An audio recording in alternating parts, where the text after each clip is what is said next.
পরকীয় ঘটনাকে কেন্দ্র করে একটি হত্যা মামলায় স্বামী স্ত্রী যাবজ্জীবন কারাদণ্ড দিয়েছেন আদালত। এবং এই ঘটনায় আদালতে তার মেয়ে আদালতে এসে মাকে নাছা আন্দোলনে জড়িয়ে ধরে কান্না করে। এজলাস থেকে নামানোর আগ মুহূর্ত পর্যন্ত মাকে জড়িয়ে ধরে কান্না করতে থাকেন। উকিল হওয়ার কারণে সে সুবিধা গ্রহণ করছে। স্বামী স্ত্রী দুজনকে বিজ্ঞ আদালত কারাদণ্ড দিয়েছে।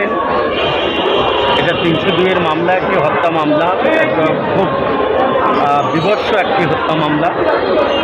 এখানে আসামি মোসাম্মদ রুমা আক্তার ওরফে সুমানো এবং মোহাম্মদ সোহেল রানা এই দুজনকে যাবজ্জীবন কারাদণ্ড দিয়েছে। অতিরিক্ত 10,000 টাকা জরিমানা করেছে, অনাদায়ে 3 মাস। এবং এই যে লাশ গুম করার উদ্দেশ্যে যে কার্যকলাপ করেছে সেই জন্য ওই সংশ্লিষ্ট ধারায় আরও 3 বছরের বিজ্ঞ আদালত সাজা দিয়েছেন। আজকে অতিরিক্ত মহানগর দায়রা জজ উচ্চ আদালতের মাননীয় বিচারক শেখ সামিদুল ইসলাম এই আদেশ দেন।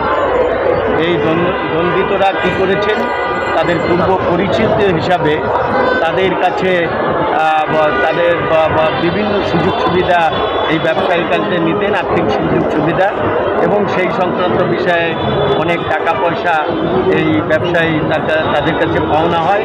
সেই পাওনা টাকা পয়সা না দেওয়ার জন্য পরিকল্পিতভাবে সাভারের সেই জাদুর চর এলাকায় নিয়ে যায় এবং সেখানে নিয়ে যেয়ে এই যে রুমা আক্তার সেই আসামিকে খুব বিভৎসভাবে হত্যা করে এবং হত্যার পরে তার ঘর থেকে সেই লাশ মধ্যরাত্রের পরে শেষ রাত্রের দিকে একটি বস্তায় ভরে এবং তাই চাদর এবং জামার পেঁচিয়ে পাশেই ওই বাসার পাশে জাদুরচর এলাকার আশেপাশে একটা কলা বাগানে সেখানে রেখে দেয়, ফেলে দেয়।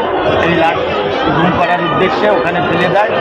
পরবর্তীতে একটা পর্যায়ে কয়েকদিন পর তার ব্যবহৃত জামাকাপড়, মোবাইল এইটা ব্রিজের নিচে নদীতে ফেলে দেয়। এবং একটা পর্যায়ে আজকের বাদিনী আর এই যে নিকট আত্মীয় আমাদের এই ঢাকা বাড়ির এই আইনজীবী, উনি এই সংক্রান্ত বিষয়ে এই মামলা করেন বিজ্ঞ আদালতে। প্রথমে সে এখানে কোতোয়ালি থানায় সে জিডি করেন, পরবর্তীতে পল্টন থানায় জিডি করে। সেই জিডির ধারাবাহিকতা